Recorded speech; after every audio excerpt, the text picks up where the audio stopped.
सुमेरगढ़ में एक गरीब ब्राह्मण ज्ञानचंद रहता था। उसके परिवार में पत्नी विजया के साथ 2 बच्चे दीपू और किरण रहते थे। दीपू अभी 9 वर्ष का था और किरण दीपू से 4 साल बड़ी थी।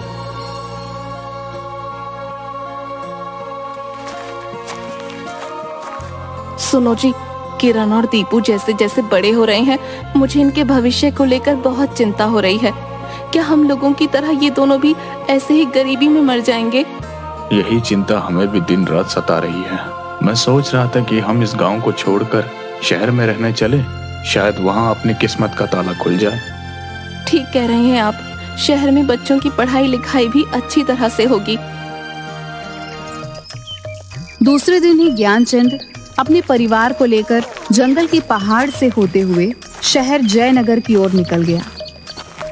जयनगर सुमेरगढ़ से वैसे तो 65 किलोमीटर की दूरी पर था, लेकिन जंगल पहाड़ के रास्ते से 27 किलोमीटर पड़ता था।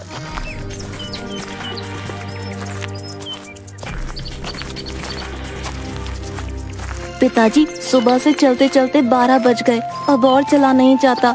जयनगर अब और कितनी दूर है?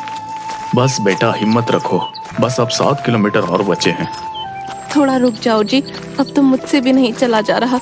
गर्मी से हाल बेहाल है। वो देखो नदी किनारे मंदिर है, वहीं चलते हैं। पेड़ की छांव में बैठकर कुछ खा पी लेंगे।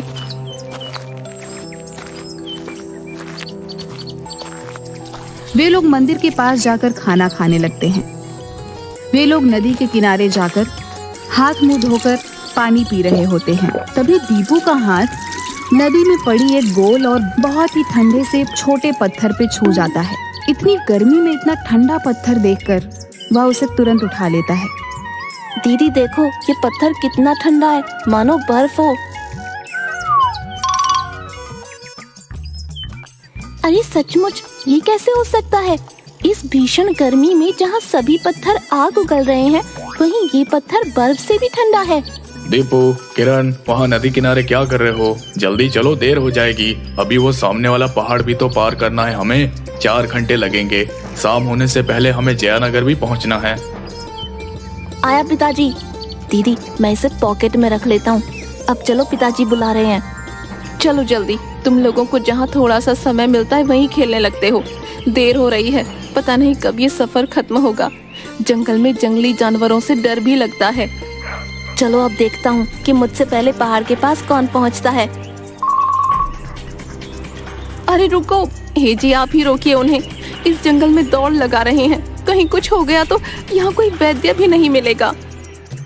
अरे भाग्यवान, तुम बेकार में डरती हो।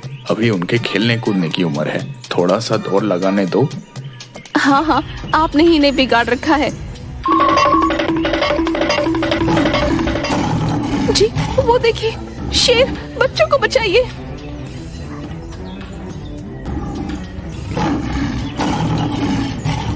शेर, किरण, दीपू, निकलो जल्दी वहाँ से। बच्चों भागो वहाँ से। हे भगवान, हे प्रभु, मैंने आज तक जाने अनजाने में कोई भी पाप नहीं किया है। मेरे बच्चे को बचा लो। मैं 16 सोमवार इसी मंदिर में नंगे पैर आकर नारियल फोड़ूंगी। किरण जोर जोर से रोने लगती है। ज्ञानचंद को कुछ भी समझ नहीं आ रहा होता है कि वह क्या करे। वह लगातार चिल्ला चिल्लाकर शेरों को अपनी ओर आकर्षित करने का प्रयास कर रहा था। तभी एक शेर किरण के ऊपर उछलता है, लेकिन इसी बीच दीपू शेर के मुंह पर एक घूसा मारता है। घूसा लगते ही शेर वहीं ढेर हो जाता है। दूसरा शेर दहाड़ते हुए दीपू पर अटैक करता है, लेकिन दीपू उसका पूंछ पकड़कर उसे नचाकर बहुत दूर तक उछाल देता है। फिर पास में बेहोश शेर का भी पूंछ पकड़कर घुमाकर दूर फेंक देता है। न जाने उसमें इतनी फुर्ती और शक्ति कहाँ से आई। यह सब देखकर ज्ञानचंद भी अचंभित हो जाता है। उठो विजया, देखो बच्चे सुरक्षित हैं। मेरे बच्चों, सब ठीक है ना? हाँ पिताजी, दोनों शेर को भगा दिया। हे भगवान, आपका लाख लाख शुक्र है जो आपने हमारी रक्षा की। विजय और ज्ञानचंद इस घटना को भगवान का चमत्कार मानकर वहां से चल देते हैं।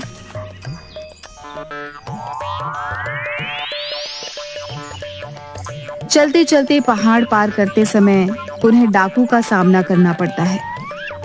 शहर के प्रसिद्ध और सबसे धनवान सेठ जौहरी यमुना प्रसाद को डाकुओं ने किडनैप कर पहाड़ के घने जंगलों में एक पेड़ से बांध रखा था। जैसे ही ज्ञानचंद और उसका परिवार उन डाकुओं के नजदीक पहुंचते हैं, डाकू इन्हें भी पकड़कर पेड़ में बांध देते हैं। कौन हो तुम लोग और इस जंगल में क्या कर रहे हो?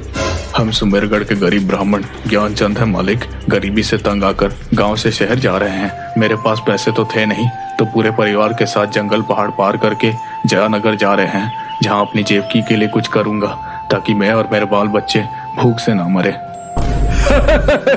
सुना तुमने जकीरा, ये गरीब ब्राह्मण शहर में अमीर बनने जा रहा है। बता इसे कि गरीब आदमी को शहर में और गरीब ही बना देती है। अमीर बनने के लिए हमारे जैसे कत्लेआम करना होगा।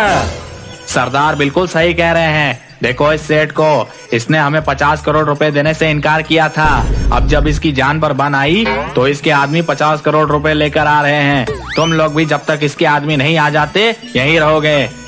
माई बाप हमें छोड़ दीजिए, हम गरीब लोग हैं, शहर में कुछ काम काज करने और किसी तरह जीने खाने जा रहे हैं। दया करो मालिक।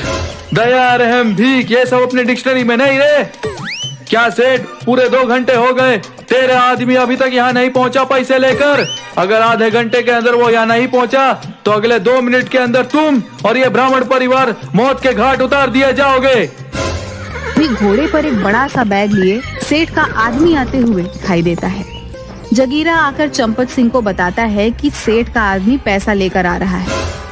चंपत सिंह पेड़ के पीछे जाकर जगीरा को बोलता है कि इन लोगों को छोड़ना अपनी मौत को दावत देने के बराबर होगा, अतः पैसा लेते ही सभी को मौत के घाट उतार देना। यह बात दीपू सुन लेता है। जैसे ही सेठ का आदमी जगीरा को पैसा देता है, सरदार पूरे 50 करोड़ रुपए हैं। ठीक है, अब इन सबको ठिकाने लगा दो। ये हमारे लिए चलता फिरता मानव बम है। इन्हें हमारे बारे में बहुत कुछ पता चल चुका है। ये कभी भी पुलिस को इन्फॉर्मेशन दे सकते हैं। मुझे छोड़ दो, बदले में मेरी सारी संपत्ति ले लो, रहम करो। चंपत सिंह की डिक्शनरी में दया रहम भीख ये सब नहीं है सेठ। तुम सबको अब मरना ही होगा। नहीं मालिक, हम गरीब ब्राह्मण परिवार ने आपका क्या बिगाड़ा है, हमें छोड़ दो मालिक। आपको जो रुपए चाहिए थे वो तो मिल ही गया। तभी रुपए साथ में लेकर सेठ का आदमी कुछ हरकत करता है। जगीरा उसी पल उसके सीने में गोली मार देता है। वह वहीं ढेर हो जाता है। यह सब कुछ देखकर सभी भगवान का नाम लेने लगते हैं। तभी दीपू अचानक पूरी ताकत से रस्सी को तोड़ते हुए सभी डाकुओं को मारकर बेहोश कर देता है।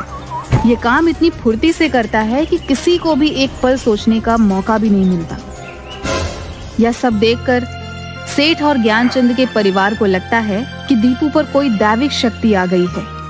सभी किसी तरह शहर पहुंचते हैं और पुलिस को जंगल के डाकुओं के बेहोश पड़े होने की जानकारी देते हैं। पुलिस उन डाकुओं को जाकर पकड़ लेती है। ज्ञानचंद, आज तुम्हारे परिवार के कारण हम जिंदा हैं। मेरे गेस्ट हाउस में तुम रहोगे और मेरा पूरा बिजनेस का देखभाल अब तुम करोगे। बहुत बहुत धन्यवाद मालिक, आज हमें सब कुछ मिल गया। अब हमारे बच्चे भी अच्छे स्कूल में पढ़ेंगे। हाँ मालिक, आप तो हमारे लिए भगवान से कम नहीं। लेकिन हमारे लिए तो साक्षात भगवान दीपू है, जिसके चलते हम सब आज जिंदा हैं। लेकिन ज्ञानचंद और उसके परिवार की ये खुशी ज्यादा दिन तक चल नहीं पाती। सेठ धनीराम का साला षड्यंत्र कर उन्हें घर से निकलवा देता है और कुछ दिनों बाद सेठ धनीराम का गाड़ी से एक्सीडेंट करवा उन्हें मरवा देता है। इधर ज्ञानचंद कुछ बांस और नारियल के पत्तों से एक झोपड़ी बनाता है और उसी में रहने लगता है। किरण बुखार से तप रही है, ऊपर से ये भीषण गर्मी की रात जान लेने पर उतारू है। हवा ठहरी हुई है, एक पत्ता भी नहीं हिल रहा है आज। हे भगवान, और कितने दुख का दिन दिखाएगा हमें। माँ, मेरे पास एक ठंडा पत्थर है जिसको पकड़ते ही गर्मी से राहत मिलेगी। रुको, अभी देता हूँ। ये लो माँ, इसे थोड़ी देर पकड़ो, ठंड लगने लगेगी। अरे सचमुच, ये तो जादू हो गया। ले बेटी, तुम्हारा शरीर तप रहा है, इसे पकड़ लो, तुरंत राहत मिल जाएगी। माँ, पिताजी, मेरी तबीयत ठीक हो गई, मेरी ताकत वापस आ गई। वाह, सचमुच ये एक जादुई पत्थर लगता है। किरण उस पत्थर को ज्ञानचंद को देती है। ज्ञानचंद जैसे ही वह पत्थर हाथ में लेता है, उसकी सारी गर्मी उसी पल गायब हो जाती है और वह ठंडक महसूस करने लगता है। वाकई कमाल हो गया, ये कोई मामूली पत्थर नहीं। कहाँ से मिला ये? जंगल में मंदिर के पास जब मैं नदी में पानी में हाथ धो रहा था, तभी ये पत्थर मेरे हाथ से टच हुआ और ठंडा पत्थर होने के कारण मैंने इसे अपनी जेब में रख लिया था। इसमें जरूर कोई शक्ति है। ये लो बेटा, इसे अच्छे से रख दो, बड़ा कीमती पत्थर है ये। जंगल वाले मंदिर से याद आया कि जब बच्चों को शेर ने घेर लिया था, तभी मैंने 16 सोमवार को नारियल फोड़ने का व्रत लिया था। कल संयोग से सोमवार है, कल सुबह ही हम वहीं जंगल वाले मंदिर में चलेंगे। हे भाग्यवान, शायद हमारी दरिद्रता भी दूर हो जाए। अगले दिन सुबह सुबह ही देव अपने परिवार के साथ जंगल वाली मंदिर जाने के लिए निकल पड़ता है। अभी वह पहाड़ ही पार कर रहे थे, तभी दीपू के हाथ से वह पत्थर फिसलकर गिर जाता है। जैसे ही दीपू उस पत्थर को उठाने के लिए झुका, वह फिसल गया और एक छोटा सा पेड़ पकड़ लिया। लेकिन दीपू के वजन से वह पेड़ जड़ से उखड़ गया। तुरंत ज्ञानचंद ने दौड़कर दीपू का हाथ पकड़ लिया। अरे, ये पेड़ की जड़ के नीचे क्या चमक रहा है? अरे माँ, ये तो सोने के गहने और रुपए हैं। बाप रे, इतना सारा रुपया और इतने सारे गहने। अच्छा, तो वो डाकू अपना सारा खजाना यहाँ छुपाता था। बच्चों, अब हमारी जिंदगी अच्छे से बीतेगी। चलो घर चलते हैं। सभी लोग जाकर नदी में स्नान करते हैं। स्नान करते समय ही दीपू के पॉकेट से वह पत्थर गिरकर धारा के साथ न जाने कहां बहकर चला जाता है। दीपू बहुत रोता है, लेकिन विजया और ज्ञानचंद समझाते हैं कि वह कीमती पत्थर अब किसी दूसरे जरूरतमंद की मदद करने के लिए चला गया है। फिर वे लोग मंदिर में जाकर नारियल फोड़ते हैं। उसके बाद लौटते समय बोरों में भरकर सारे गहने और रुपए लेकर जयनगर पहुंचते हैं। ज्ञानचंद उन पैसों से एक घर खरीदता है और एक होटल खोल देता है और हर उस गरीब की मदद करता है जिनका कोई नहीं है। वह गरीबों को खाना खिलाते हुए बहुत से पुण्य का काम करते हैं और इसी तरह हंसी खुशी वह अपना जीवन बिताने लगते हैं।